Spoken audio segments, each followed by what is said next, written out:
Frequencies. I help women find their own unique balance between their inner masculine and feminine energies so that women can feel really fulfilled and satisfied in their lives. Today, I want to go really back to the basics. I've really been feeling led to go back from the very beginning and create a really great story and flow. Tipping into a little bit of my own journey with masculine and feminine energies, and really go back and start with the feminine energy aspect. And really clarifying, creating some really great definition around what is feminine energy and key energetic words that anyone could quickly start to plug into their life to kind of get more familiar with, am I in my masculine or am I in my feminine right now? And to really create some idea of what's happening internally. So feminine energy, right? Feminine energy, I often like to say it as like it's this queen who's sitting back on her throne and really just relaxing. It's a leaning back energy. It's a very receptive energy. It is welcoming of what is coming in, coming forward in front of you for you to see if it's in alignment with you or not, right? It's very relaxed. Think about, I know for me, I like to take bubble baths and things like that. And so it's like, it's that relaxation, that luxury feeling, or maybe the feeling that you might have after getting a massage or a facial or some sort of like special treatment for yourself where you leave and you just feel so pampered and luxurious. That's a really great way to identify feminine energy in your body. Feminine energy is very open. It's very flowy. It's intuitive. It is emotional. All of these things, it's really reflective of feminine energy. Now, of course, for a lot of women, myself included, it took a bit of a struggle to get to feminine energy, right? I spent the majority of my life living in masculine energy, and we still live in a world it is rapidly changing, but we still live in a world and a culture here where, masculine energy is really promoted and expected of women in a lot of situations still. And so I went through my life in that masculine energy a lot, and I was really just got to this point where I was physically very sick, completely burnt out, very depressed, completely confused in my head. And I knew something was really, really wrong with my life. And I couldn't quite put a finger on any one particular thing at the moment. But I knew something of the whole overall picture of my life, something was wrong. I was really, really tired. And I had been pushing and pushing and trying to make things happen and trying to organize everything and trying to be all for everything and all of the things, right? I think that's relatable for a lot of women. And that's the point where you recognize, I just can't do this anymore. That whole hustle and forcing and trying to make things happen mentality, you get to this place where you just can't anymore, right? And that's where the feminine energy needs to come into balance a little bit. Now, the thing about feminine energy is that when you're first tiptoeing into it, it can feel a little scary. It can definitely feel a little scary because why? It is emotional. It is intuitive. It is very energetic. So a lot of that sounds kind of wild and messy, right? Like we all know emotions are messy. And there's another key point with the whole masculine bit too, tiptoeing on this, where a lot of us come from backgrounds, myself included, come from backgrounds where any kind of display of emotion was really stifled down. And maybe men around us or whatever masculine influence of our environment was really made us feel very quickly that you couldn't be too much in the emotional department, right? So the minute you start deciding you're going to allow yourself to be more feminine and you're going to allow yourself to enjoy being a woman, it can bring up a lot of trouble around the idea of emotions. And how do I navigate that, right? So for me in my story, several years ago when I started going down this path, I got to this point where it was like grief for me because I realized at any particular point in time, I couldn't exactly precisely label what emotion I was feeling. When I decided to let myself have emotions and I wanted to communicate emotions of what I was feeling, I very quickly realized I didn't even know what the feelings and emotions were that were happening inside my body. And the women that I work with in my healing business of women, this is an often really big stumbling block that we have to spend some time on really pulling apart and creating a safe environment for women to allow themselves to really go inward and feel things and label what's happening. It was really crazy for me that day that I realized that. Was like, I can tell something's going on inside of me that I don't like. I don't like what I'm feeling or what I'm experiencing, but for me to tell you what I'm feeling or what's happening, I couldn't even find the verbiage. And that's quite the process of letting yourself feel and label your emotions. But how are we going to have effective communication? How are we going to have connection? Another feminine word. How are we going to have connection at the level that we really feel like drawn to if we can't even communicate precisely what's happening internally, right? There's a lot of talk in the past few years around the idea of vulnerability, and I love that. I think so much more awareness has been grown around vulnerability, another feminine word.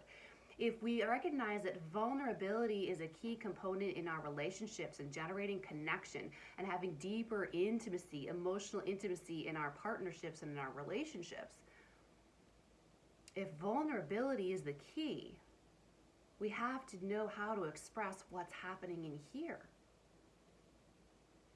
So allowing yourself to go there can be really a challenging process for a lot of women. But the other side of it is really, really magical. It really is. So again, that feminine aspect, it's again another quality of softness. You know, do you recognize particular people where you feel a little bit softer, you feel less guarded, you feel more open with? Those are people that are safe and good for you. Those are people that are going to help you develop finding safety in your feminine energy more.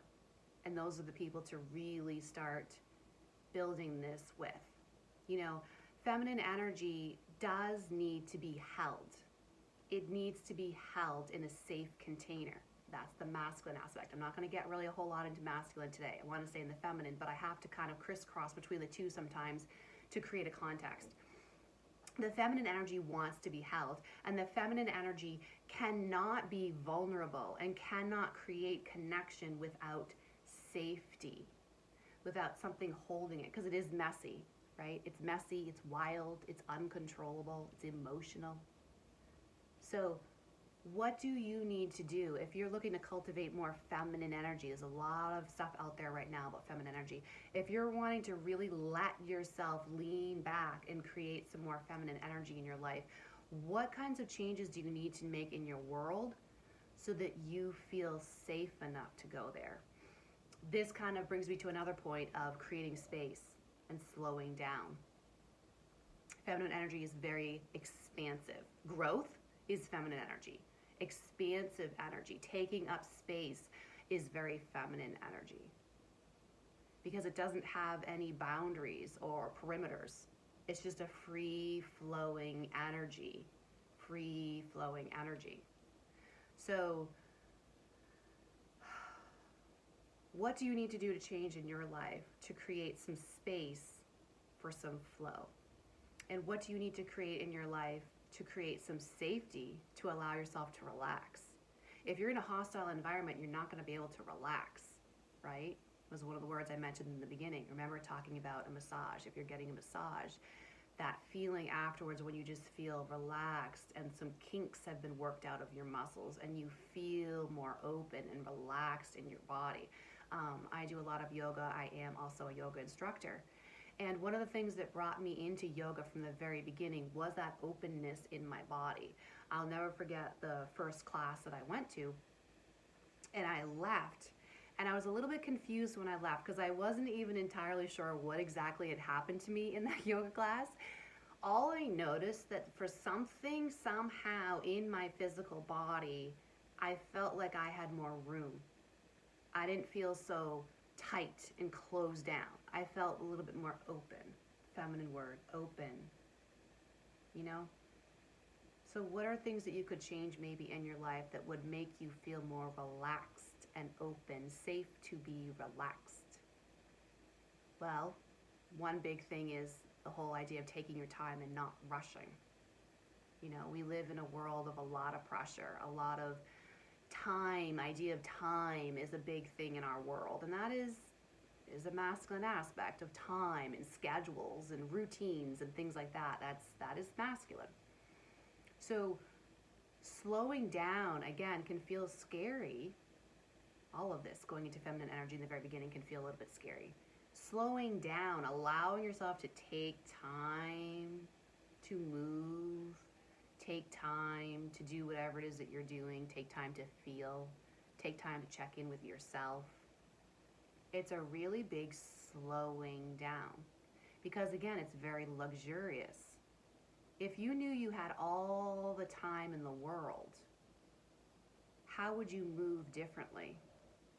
Would you release yourself from this rushing time constraints and mindset that you maybe are living in?